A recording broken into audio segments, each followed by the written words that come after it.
Imagine a world without pharmacies, without antibiotics, without painkillers sealed in plastic bottles, and yet people healed.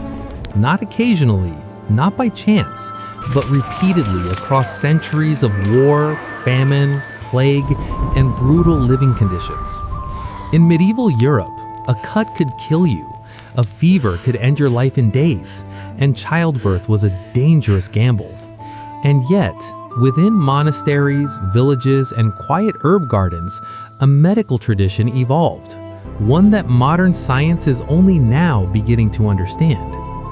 Today, we dismiss medieval herbal medicine as superstition, but what if some of its most powerful secrets were never lost, only ignored? Modern medicine is extraordinary. There is no denying that antibiotics, vaccines, and emergency care have saved millions of lives. But progress often comes with a trade-off. Today, we treat symptoms more than systems. We isolate compounds, refine them, patent them, and in the process, we often strip away complexity. A pill for inflammation, a pill for sleep, a pill for pain. Each targeted, each efficient, each disconnected from the broader ecology of the human body. But medieval healers saw the body differently. They did not view illness as a single malfunctioning part, but as imbalance between heat and cold, moisture and dryness, diet and environment, mind and body.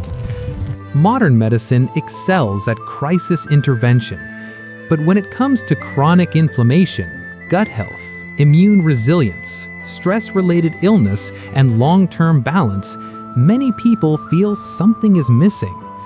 Ironically, the answers we search for, holistic health, natural immunity, preventative care, were once the foundation of medieval medicine. And while we assume medieval healers were ignorant, archaeology, historical texts, and modern laboratory studies suggest something uncomfortable. They understood more than we think. A knowledge system, not folk magic. Medieval herbal medicine was not random plant use. It was a structured system, preserved in manuscripts, refined through observation, and passed down across generations. Monasteries were the hospitals of the medieval world. Monks and nuns meticulously copied medical texts, cultivated herb gardens, and treated the sick, often with remarkable consistency. Some of the most famous medical manuscripts include the Anglo-Saxon leech books, Hildegard of Bingen's Physica, the Taquinum Sanitatis, herbals derived from Dioscorides de Materia Medica. These were not spell books, they were medical manuals. Each plant was described in terms of taste and temperature, how it affected digestion, its impact on mood and sleep, which organs it supported, how it should be prepared. Preparation mattered as much as the plant itself. A medieval herb garden was a carefully designed medical ecosystem. Raised beds protected roots from rot. Plants were grouped by purpose, digestive herbs together, wound-healing plants nearby, calming herbs close to sleeping quarters. Common medicinal plants included yarrow, used to stop bleeding and close wounds, plantain, applied to infections and insect bites, garlic, valued for infection and parasites, fennel for digestion and respiratory health, willow bark for pain and fever, comfrey for bone and tissue repair, mugwort for digestion and menstrual regulation. These were not exotic substances, they were everyday plants, grown, harvested, dried, and prepared with care. Modern laboratory analysis has confirmed many medieval practices. Willow bark contains salicin, the chemical ancestor of aspirin. Garlic has proven antibacterial, antifungal, and antiviral properties. Yarrow accelerates blood clotting and tissue repair. Plantain reduces inflammation and promotes wound healing. Honey, commonly used in medieval salves, is now recognized as a powerful antimicrobial, especially in wound care. What medieval healers lacked in microscopes, they compensated for with long-term observation. They noticed patterns. Which plants healed wounds faster, which reduced fever without worsening weakness, which calmed anxiety without dulling the mind. Knowledge survived because it worked. Modern herbal supplements often fail not because herbs are ineffective, but because preparation is misunderstood. Medieval medicine emphasized form. A plant could be infused in water, simmered into a decoction, steeped in alcohol, mixed with fat for saves, combined with honey or vinegar. Each method extracted different compounds. For example, hot water draws out tannins and bitters. Alcohol preserves volatile oils. Fat captures fat-soluble compounds that water cannot. Medieval healers knew this intuitively. Today, we often reduce plants to capsules, removing synergy, context, and dosage wisdom developed over centuries. Whole systems versus isolated solutions. Modern medicine isolates active ingredients.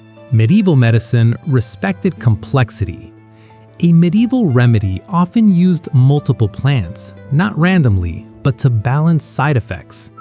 One herb might reduce inflammation, another protected digestion, a third calmed the nerves. This layered approach reduced harm. Ironically, modern pharmaceuticals now struggle with side effects that medieval combinations naturally mitigated. Medieval herbalism focused on daily maintenance.